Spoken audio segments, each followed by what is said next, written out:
11ನೇ ಅಧ್ಯಾಯ. ಸಗುಣ ಬ್ರಹ್ಮ ಸಾಯಿಬಾಬಾ, ಡಾಕ್ಟರ್ ಪಂಡಿತ ಅವರ ಪೂಜಾ ವಿಧಾನ, ಹಾಜಿ ಸಿದ್ದೀಕ ಫಾಳಕ್ಕೆ ಪಂಚಭೂತಗಳ ಮೇಲೆ ಹತೋಟಿ. ಸಗುಣ ಬ್ರಹ್ಮ ಸಾಯಿಬಾಬಾ. ಬ್ರಹ್ಮನಿಗೆ 2 ರೂಪಗಳಿವೆ, ನಿರ್ಗುಣ ಮತ್ತು ಸಗುಣ. ನಿರ್ಗುಣನಿಗೆ ರೂಪವಿಲ್ಲ, ಸಗುಣನಿಗೆ ರೂಪ ಇದೆ. ಕೆಲವರು ಮೊದಲನೆಯವನನ್ನು, ಕೆಲವರು ಎರಡನೆಯವನನ್ನು ಪೂಜಿಸುತ್ತಾರೆ. ಗೀತೆಯಲ್ಲಿ ಹೇಳಿರುವಂತೆ ಸಗುಣ ಬ್ರಹ್ಮನ ಪೂಜೆಯೇ ಸುಲಭವಾದುದು ಮತ್ತು ಯೋಗ್ಯವಾದುದು. ಮನುಷ್ಯನಿಗೆ ಒಂದು ರೂಪವಿರುವುದರಿಂದ ಅವನು ದೇವರ ಸಗುಣ ರೂಪವನ್ನೇ ಪೂಜಿಸಲು ಇಚ್ಛೆಪಡುತ್ತಾನೆ. ನಮ್ಮ ಪ್ರೀತಿ ಮತ್ತು ಭಕ್ತಿಗಳು ಕೆಲವು ಕಾಲವಾದರೂ ಸಗುಣ ಬ್ರಹ್ಮನನ್ನು ಪೂಜಿಸದಿದ್ದರೆ ಅವು ಅಭಿವೃದ್ಧಿಯಾಗಲಾರವು. ಹೀಗೆ ಸಗುಣ ಬ್ರಹ್ಮನ ಪೂಜೆ ಮಾಡುತ್ತಾ ಹೋದರೆ ಅವು ಅಭಿವೃದ್ಧಿ ಹೊಂದಿ ಸ್ವಾಭಾವಿಕವಾಗಿ ನಿರ್ಗುಣ ಬ್ರಹ್ಮನನ್ನು ಆರಾಧಿಸುವ ಶಕ್ತಿ ಉಂಟಾಗುತ್ತದೆ. ಆದ್ದರಿಂದ ನಾವು ಮೊದಲು ಸಗುಣ ಬ್ರಹ್ಮನನ್ನೇ ಆರಾಧಿಸೋಣ. ವಿಗ್ರಹ, ವೇದಿಕೆ, ಅಗ್ನಿ, ಬೆಳಕು, ಸೂರ್ಯ, ಉದಕ, ಬ್ರಾಹ್ಮಣ ಇವು 7 ಆರಾಧನೆಯ ಮೂಲ ವಸ್ತುಗಳು. ಆದರೆ ಸದ್ಗುರುವಿನ ಆರಾಧನೆ ಇವೆಲ್ಲಕ್ಕಿಂತ ಉತ್ತಮವಾದುದು. ಕಾರಣ, ನಾವು ಈಗ ಮಹಾ ತೇಜಸ್ವಿಯಾದ ಸದ್ಗುಣದ ಸಂಪನ್ನರಾದ ಸಾಯಿಬಾಬಾ ಅವರನ್ನು ಸ್ಮರಿಸೋಣ. ಸಾಯಿಬಾಬಾರವರನ್ನು ಕೆಲವರು ದೈವಭಕ್ತರೆಂದು ಮತ್ತು ಕೆಲವರು ಮಹಾಭಾಗವತರೆಂದು ಹೇಳುತ್ತಾರೆ. ಆದರೆ ನಮಗೆ ಸಾಯಿಬಾಬಾ ದೇವರ ಅವತಾರ. ಅವರ ದಯೆ, ತಾಳ್ಮೆ ಮತ್ತು ವಿನಯ ಸಂಪನ್ನತೆ ಯಾರಿಗೂ ಸರಿಯಾಗಲಾರದು. ಗಂಗಾ ನದಿಯು ಸಮುದ್ರವನ್ನು ಸೇರುವ ಮೊದಲು ದಾರಿಯಲ್ಲಿ ಜನರ ಮತ್ತು ಪ್ರಾಣಿಗಳ ದಾಹವನ್ನೆಲ್ಲ ನೀಗಿಸುತ್ತಾ ಗಿಡಮರ ಮತ್ತು ಪೈರುಗಳಿಗೆ ಜೀವಕಳೆಯನ್ನು ತುಂಬುತ್ತಾ ಸಾಗುವಂತೆ ಸಾಯಿಬಾಬಾರವರಂಥ ಸಂತರು ತಮ್ಮ ಜೀವಿತದಲ್ಲಿ ಅನೇಕರಿಗೆ ಶಾಂತಿ ಸೌಲಭ್ಯಗಳನ್ನು ದೊರಕಿಸಿಕೊಡುತ್ತಾರೆ. ಆದುದರಿಂದಲೇ ಭಗವಾನ್ ಶ್ರೀಕೃಷ್ಣನು ಸಂತರೇ ನನ್ನ ಆತ್ಮ, ನನ್ನ ಜೀವಿತ ಮೂರ್ತಿಗಳು ಎಂದು ಸಾರಿದ್ದಾನೆ. ಇಂಥ ಒಂದು ವರ್ಣನಾತೀತ ಶಕ್ತಿ ಮತ್ತು ಜ್ಞಾನ ಶಿರಡಿಯಲ್ಲಿ ಶ್ರೀ ಸಾಯಿಬಾಬಾರವರ ಅವತಾರದಲ್ಲಿ ವ್ಯಕ್ತವಾಗಿದೆ. ಶ್ರುತಿಯು ಬ್ರಹ್ಮನನ್ನು ಪರಮಸುಖಿ ಎಂದು ವಿವರಿಸಿದೆ. ಆದರೆ ಕೆಲವು ಭಕ್ತರು ಶಿರಡಿಯ ಬಾಬಾರವರಲ್ಲಿ ಇವೆಲ್ಲವನ್ನು ಕಂಡಿದ್ದರು. ನಮಗೆಲ್ಲರಿಗೂ ಆಧಾರವಾದ ಸಾಯಿಬಾಬಾರವರಿಗೆ ಯಾರ ಆಧಾರವೂ ಬೇಕಿರಲಿಲ್ಲ.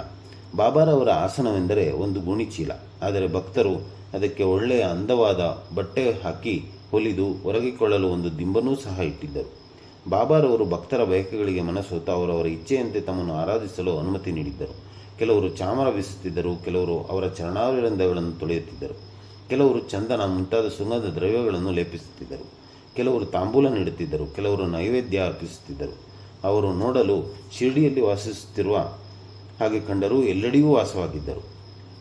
ಈ ಅಂತರ್ಯಾಮಿತ್ವವು ಭಕ್ತರಿಗೆ ಅನುಭವ ವೇದ್ಯವಾಗಿದ್ದಿತು. ಇಂತಹ ಅಂತರ್ಯಾಮಿಯಾದ ಅವರಿಗೆ ನನ್ನ ಸಾಷ್ಟಾಂಗ ನಮಸ್ಕಾರಗಳು. ಡಾಕ್ಟರ್ ಪಂಡಿತ ಅವರ ಪೂಜಾ ವಿಧಾನ. ಶ್ರೀ ತಾತ್ಯಾ ಸಾಹೇಬ ಅವರ ಸ್ನೇಹಿತರಾದ ಡಾಕ್ಟರ್ ಪಂಡಿತ ಅವರು ಒಂದು ಸಾರಿ ಬಾಬಾರವರ ದರ್ಶನಕ್ಕೆಂದು ಶಿರಡಿಗೆ ಬಂದರು. ಬಾಬಾರವರಿಗೆ ನಮಸ್ಕರಿಸಿ ಸ್ವಲ್ಪ ಹೊತ್ತು ಮಸೀದಿಯಲ್ಲಿ ಕುಳಿತರು. ಆಗ ಬಾಬಾರವರು ಅವರಿಗೆ ಶ್ರೀ ದಾದಾ ಕೇಳಕರ ಅವರಿಗೆ ಹೋಗುವಂತೆ ಹೇಳಿದರು. ಆದ್ದರಿಂದ ಅವರು ಕೇಳಕರ ಅವರ ಕಡೆಗೆ ಬಂದರು. ಆಗ ದಾದಾ ಕೇಳಕರ ಅವರು ಪೂಜಾ ಸಾಮಗ್ರಿಗಳೊಡನೆ ಮಸೀದಿಗೆ ಹೊರಟಿದ್ದರು. ಡಾಕ್ಟರ್ ಅವರು ಸಹ ಅವರೊಡನೆ ಮಸೀದಿಗೆ ಬಂದರು. ದಾದಾರವರು ಬಾಬಾರವರ ಪೂಜೆ ನೆರವೇರಿಸಿದರು. ಗಂಧವನ್ನು ಬಾಬಾರವರ ಹಣೆಗೆ ಹಚ್ಚುವ ಧೈರ್ಯ ಯಾರಿಗೂ ಇರಲಿಲ್ಲ. ಇದನ್ನು ಮಾಸಳಾಪತಿಯವರು ಮಾತ್ರ ಹಚ್ಚುತ್ತಿದ್ದರು. ಆದರೆ ಡಾಕ್ಟರ್ ಪಂಡಿತ ಅವರು ದಾದಾ ಭಟ್ಟ ಅವರ ತಟ್ಟೆಯಲ್ಲಿದ್ದ ಗಂಧವನ್ನು ತೆಗೆದುಕೊಂಡು ಬಾಬಾರವರ ಹಣೆಯ ಮೇಲೆ ತ್ರಿಪುಂಡ್ರವನ್ನೆಳೆದರು. ಬಾಬಾರವರು ಸುಮ್ಮನಿದ್ದುದನ್ನು ಕಂಡು ಎಲ್ಲರೂ ಅಚ್ಚರಿಗೊಂಡರು. ಆ ದಿನ ಸಾಯಂಕಾಲ ಕೇಳಕರ ಅವರು ಸಾಯಿಬಾಬಾರವರನ್ನು ಕುರಿತು, ಈ ಹಿಂದೆ ಗಂಧವನ್ನು ನಿಮ್ಮ ಹಣೆಗೆ ಹಚ್ಚಲು ಸಮ್ಮತಿಸಿರಲಿಲ್ಲ. ಡಾಕ್ಟರರು ಈ ದಿನ ಹಚ್ಚಿದಾಗ ಸುಮ್ಮನಿದ್ದಿರಿ, ಹೀಗೇಕೆ ಎಂದು ಕೇಳಿದರು. ಆಗ ಬಾಬಾ ಅವರು, ಡಾಕ್ಟರರು ನನ್ನನ್ನು ತಮ್ಮ ಕುಲಗುರುವೆಂದೇ ಭಾವಿಸಿ ಗಂಧವನ್ನು ಹಚ್ಚಿದರು. ನಾನು ಹೇಗೆ ಬೇಡವನೆಲಿ ಎಂದರು. ನಂತರ ಡಾಕ್ಟರ್ ಅವರನ್ನು ವಿಚಾರಿಸಲಾಗಿ ಬಾಬಾರವರನ್ನು ನನ್ನ ಕುಲಗುರುವೆಂದು ಭಾವಿಸಿ ಗಂಧವನ್ನಿಟ್ಟೆ ಎಂಬ ಉತ್ತರ ಬಂದಿತ್ತು. ಭಕ್ತರು ತಮ್ಮ ಇಚ್ಛಾನುಸಾರ ತಮ್ಮನ್ನು ಪೂಜಿಸಲು ಬಾಬಾ ಅನುಮತಿ ನೀಡಿದ್ದರೂ ಸಹ ಕೆಲವು ವೇಳೆ ವಿಚಿತ್ರವಾಗಿ ವರ್ತಿಸುತ್ತಿದ್ದರು. ಕೆಲವು ಸಾರಿ ಪೂಜಾ ಸಾಮಗ್ರಿಗಳನ್ನು ಬಿಸಿಟ್ಟು ಬಹಳ ಕೋಪಿಷ್ಠರಾಗಿರುತ್ತಿದ್ದರು. ಕೆಲವು ಸಾರಿ ಭಕ್ತರನ್ನು ಬೈಯುತ್ತಿದ್ದರು. ಅನೇಕ ಸಾರಿ ಮೇಣಕ್ಕಿಂತಲೂ ಮೃದುವಾದ ರೀತಿಯಲ್ಲಿ ಭಕ್ತರನ್ನು ಕಾಣುತ್ತಿದ್ದರು. ಅಂತರಂಗದಲ್ಲಿ ಶಾಂತರಾಗಿರುತ್ತಿದ್ದರು.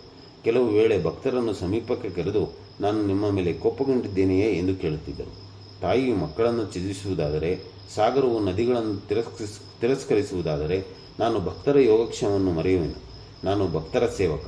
ಯಾವಾಗ ನನ್ನ ಸಹಾಯ ಅಪೇಕ್ಷಿಸುತ್ತಾರೆಯೋ ಆಗ ಅವರನ್ನು ನಿಜವಾಗಿಯೂ ಕಾಪಾಡುತ್ತೇನೆ ಎಂದು ಸಾಯಿಬಾಬಾ ಹೇಳಿರುತ್ತಾರೆ. ಹಾಜಿ ಸಿದ್ದೀಕ ಫಾಳಕ್ಕೆ. ಬಾಬಾರವರು ಭಕ್ತರನ್ನು ಯಾವಾಗ ಸ್ವೀಕರಿಸುತ್ತಾರೆ ಎಂಬುದು ತಿಳಿದಿರಲಿಲ್ಲ.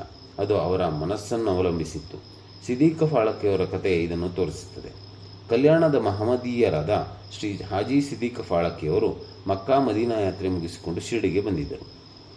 ಮಸೀದಿಯ ಉತ್ತರದಲ್ಲಿದ್ದ ಚಾವಡಿಯಲ್ಲಿ ಅವರು ತಂಗಿದ್ದರು. 9 ತಿಂಗಳ ಕಾಲ ಮಸೀದಿಯೊಳಗೆ ಬರಲು ಬಾಬಾ ಅವರಿಗೆ ಅವಕಾಶ ನೀಡಿರಲಿಲ್ಲ.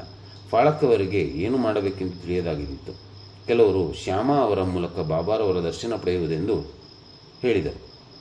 ಶಿವನನ್ನು ನಂದಿಯ ಮೂಲಕ ದರ್ಶಿಸುವಂತೆ ಬಾಬಾರವರನ್ನು ಶ್ಯಾಮನ ಮೂಲಕ ದರ್ಶನ ಮಾಡಬೇಕೆಂಬುದೇ ಅವರ ಅಭಿಮತವಾಗಿದ್ದಿತ್ತು. ಫಾಳಕ್ಕೆ ಅವರು ಇದನ್ನು ಶ್ಯಾಮ ಅವರಲ್ಲಿಗೆ ಬಂದು ಬಾಬಾರವರ ದರ್ಶನ ಸೌಲಭ್ಯ ಒದಗಿಸಿಕೊಡಬೇಕೆಂದು ಕೇಳಿಕೊಂಡರು. ಶ್ಯಾಮ ಅವರು ಅದಕ್ಕೊಪ್ಪಿ ಅನುಕೂಲ ನೋಡಿಕೊಂಡು ಬಾಬಾ ಅವರನ್ನು ಕುರಿತು, ಬಾಬಾ, ಈ ವೃದ್ಧ ಹಾಜಿಯನ್ನು ಯಾಕೆ ಮಸೀದಿಯೊಳಗೆ ಬಿಡಬಾರದು? ಅನೇಕ ಜನರು ದರ್ಶನ ಪಡೆದು ಹೋಗುತ್ತಿದ್ದಾರೆ, ಅವರನ್ನೇಕೆ ತಾವು ಆಶೀರ್ವದಿಸಬಾರದು ಎಂದು ಕೇಳಿದರು. ಆಗ ಬಾಬಾರವರು, ನೀನು ಹುಡುಗ, ಇನ್ನು ನಿನಗೆ ತಿಳಿದಿಲ್ಲ. ದೇವರು ಅಪ್ಪಣೆ ಕೊಡದಿದ್ದರೆ ನಾನೇನು ಮಾಡಲು ಸಾಧ್ಯ? ಅವನ ದಯೆ ಇಲ್ಲದೆ ಯಾರೂ ಈ ಮಸೀದಿಯಲ್ಲಿ ಕಾಲಿಡಲು ಸಾಧ್ಯವಿಲ್ಲ. ಸರಿ, ನೀನು ಹೋಗಿ ನಾಳೆ ಅವರಿಗೆ ಬಾರವಿಯ ಬಾವಿಯ ಬಳಿ ಇರುವ ಕಾಲುದಾರಿಯಲ್ಲಿ ನನ್ನನ್ನು ಸಂಧಿಸಲು ಸಾಧ್ಯವೇ ಎಂದು ಕೇಳಿವಾ ಎಂದರು. ಶ್ಯಾಮ ಅವರು ಬಂದು ಹಾಜಿಯವರನ್ನು ಕೇಳಲು ಅವರು ಸಮ್ಮತಿಸಿದರು. ಅದನ್ನು ಬಾಬಾರವರಿಗೆ ತಿಳಿಸಿದರು. ಪುನಃ ಬಾಬಾರವರು, ಅವರು 40,000 ರೂಗಳನ್ನು 4 ಕಂತಿನಲ್ಲಿ ಕೊಡಬಲ್ಲರೆ ಕೇಳಿವಾ ಎಂದರು. ಶ್ಯಾಮ ಅವರು ಬಂದು ಹಾಜಿಯವರನ್ನು ಕೇಳಲು 40,000 ಏಕೆ, 40 ಲಕ್ಷ ರೂಗಳನ್ನು ಕೊಡಲು ಸಿದ್ಧರೆಂದು ಉತ್ತರಿಸಿದರು. ಆಗ ಬಾಬಾರವರು, ಪುನಃ ನಾಳೆ ಮಸೀದಿಯಲ್ಲಿ ನಾವು ಆಡನ್ನು ವಧಿಸುತ್ತೇವೆ. ಅದರ ಮಾಂಸ ಮತ್ತು ಇತರ ಅವಯವಗಳನ್ನು ಅವರು ಸ್ವೀಕರಿಸಲು ಸಿದ್ಧರಿರುವವರೇ ಕೇಳಿವಾ ಎಂದರು. ಶ್ಯಾಮ ಅವರು ಬಂದು ಹಾಜಿಯವರನ್ನು ಕೇಳಿದರು. ನಂತರ ಹಾಜಿಯವರು, ಬಾಬಾರವರ ಪ್ರಸಾದವು ಏನೇ ಆಗಿರಲಿ ಅದನ್ನು ಸ್ವೀಕರಿಸಲು ಸಿದ್ಧರೆಂದು ಹೇಳಿ ಉತ್ತರವನ್ನು ಬಾಬಾರವರಿಗೆ ತಿಳಿಸಿದರು. ಆಗ ಬಾಬಾರವರು ಸಿಟ್ಟಿಗೆ ಬಂದು ತಮ್ಮ ಪಾತ್ರೆಯನ್ನು ಎಸೆದು, ಹಾಜಿಯಲ್ಲಿಗೆ ಹೋಗಿ, ನೀನು ಏತಕ್ಕೆ ಹಾಜಿ ಎಂದು ಹೇಳಿಕೊಳ್ಳುವೆ? ಕುರಾಣ ಓದಿರುವುದು ಇಷ್ಟೇನೆ? ಮಕ್ಕಾ ಮದೀನಾ ಯಾತ್ರೆ ಮಾಡಿಕೊಂಡಿರುವನೆಂದು ಜಂಬ ಕೊಚ್ಚಿಕೊಳ್ಳುವೆ? ನಾನು ಯಾರು ನಿನಗೆ ತಿಳಿದಿಲ್ಲವೇ ಎಂದು ಹಾಜಿಯವರನ್ನು ಕೇಳಿದರು. ಹಾಜಿಯವರು ಸ್ತಂಭೀಭೂತರಾದರು. ನಂತರ ಅವರು ಮಸೀದಿಗೆ ಹಿಂದಿರುಗಿ ಕೆಲವು ಮಾವಿನ ಹಣ್ಣುಗಳನ್ನು ತರಿಸಿ ಹಾಜಿಯವರಿಗೆ ಕೊಟ್ಟರು ಮತ್ತು ತಮ್ಮ ಕಿಸೆಯಿಂದ 55 ರೂಗಳನ್ನು ತೆಗೆದು ಹಾಜಿಯವರ ಕೈಗಿತ್ತರು. ಅಂದಿನಿಂದ ಹಾಜಿಯವರನ್ನು ಬಾಬಾ ಪ್ರೀತಿಸತೊಡಗಿದರು. ಹಾಜಿಯವರೂ ಸಹ ತಮಗೆ ಇಷ್ಟ ಬಂದಾಗ ಮಸೀದಿಗೆ ಬಂದು ಹೋಗುತ್ತಿದ್ದರು. ಅವರೂ ಸಹ ಸಾಯಿ ದರ್ಬಾರದ ಭಕ್ತರಾದರು. ಪಂಚಭೂತಗಳ ಮೇಲೆ ಹತೋಟಿ. ಬಾಬಾರವರು ಪಂಚಭೂತಗಳ ಮೇಲೆ ಹೇಗೆ ನಿಯಂತ್ರಣ ಇಟ್ಟಿದ್ದರು ಎಂಬುದನ್ನು ವಿವರಿಸಿ ಈ ಅಧ್ಯಾಯವನ್ನು ಮುಗಿಸೋಣ. ಒಂದು ದಿನ ಸಂಜೆ ಶಿರಡಿಯಲ್ಲಿ ಬಿರುಗಾಳಿ ಎದ್ದಿತ್ತು. ಗಾಳಿ ಬಲವಾಗಿ ಬೀಸುತ್ತಿತ್ತು.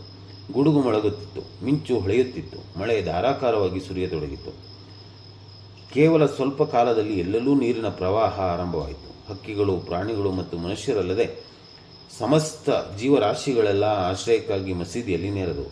ಶಿರಡಿಯಲ್ಲಿ ಅನೇಕ ದೇವತೆಗಳಿದ್ದರೂ ಸಹ ಯಾರೂ ಸಹಾಯಕ್ಕೆ ಬರಲಿಲ್ಲ. ಆಗ ಜನರೆಲ್ಲರೂ ಬಾಬಾರವರನ್ನು ಮೊರೆ ಹೊಕ್ಕು ಬಿರುಗಾಳಿಯನ್ನು ಅಡಗಿಸುವಂತೆ ಬೇಡಿದರು. ಆಗ, ಏ ಬಿರುಗಾಳಿಯೇ, ನಿನ್ನ ಕೋಪವನ್ನು ತ್ಯಜಿಸು, ಶಾಂತನಾಗು ಎಂದರು. ಕೆಲವೇ ನಿಮಿಷಗಳಲ್ಲಿ ಮಳೆಯು ಕಮ್ಮಿಯಾಯಿತು. ಗಗನದಲ್ಲಿ ಚಂದ್ರಮ ಮೂಡಿದನು. ಜನರು ಸಮಾಧಾನ ಚಿತ್ತದಿಂದ ತಮ್ಮ ಮನೆಗಳಿಗೆ ಹೋದರು. ಇನ್ನೊಂದು ಸಂದರ್ಭ. ಬಾಬಾರವರು ಮಸೀದಿಯಲ್ಲಿ ಉರಿಯುತ್ತಿದ್ದ ಧ್ವನಿಯಲ್ಲಿ ಅಗ್ನಿಯು ಒಮ್ಮೆ ಪ್ರಚಂಡವಾಗಿ ಉರಿಯತೊಡಗಿತು. ಮೇಲ್ಛಾವಣಿಯನ್ನು ಮುಟ್ಟುವಂತಾಯಿತು. ಮಸೀದಿಯಲ್ಲಿ ಕುಳಿತವರೆಲ್ಲರೂ ಏನು ಮಾಡಲು ತೋಚದೆ ಸುಮ್ಮನಿದ್ದರು. ಬಾಬಾ ಅವರಿಗೆ ಅಗ್ನಿಗೆ ನೀರು ಎರಚುವಂತೆ ಹೇಳಲು ಅಥವಾ ಉರಿಯನ್ನು ತಡೆಗಟ್ಟಲು ಇನ್ನೇನಾದರೂ ಮಾಡಿ ಎಂದು ಸೂಚಿಸಲು ಯಾರಿಗೂ ಧೈರ್ಯವಿರಲಿಲ್ಲ. ಬಾಬಾರವರು ಇದನ್ನು ಮನಗಂಡು ತಮ್ಮ ಸಟಕ ಕೈಗೆ ತೆಗೆದುಕೊಂಡು ಪಕ್ಕದಲ್ಲಿದ್ದ ಕಂಬಕ್ಕೆ ಹೊಡೆಯುತ್ತಾ, ಇಳಿಮುಖನಾಗು, ಶಾಂತನಾಗು ಎಂದರು. ಸಟಕಾದ ಪ್ರತಿಯೊಂದು ಹೊಡೆತಕ್ಕೂ ಉರಿಯು ಇಳಿಮುಖವಾಗತ್ತಿತ್ತು. ಸ್ವಲ್ಪ ಹೊತ್ತಿನ ನಂತರ ಉರಿಯು ನಂದಿ ಹೋಯಿತು. ಶ್ರೀ ಸಾಯಿಬಾಬಾ ದೇವರ ಅವತಾರ ರೂಪರು. ಯಾರು ಅವರನ್ನು ಮೊರೆ ಹೊಕ್ಕು ನಮಸ್ಕರಿಸುತ್ತಿದ್ದರೋ ಅವರನ್ನು ಬಾಬಾ ಸದಾ ಆಶೀರ್ವದಿಸುತ್ತಿದ್ದರು.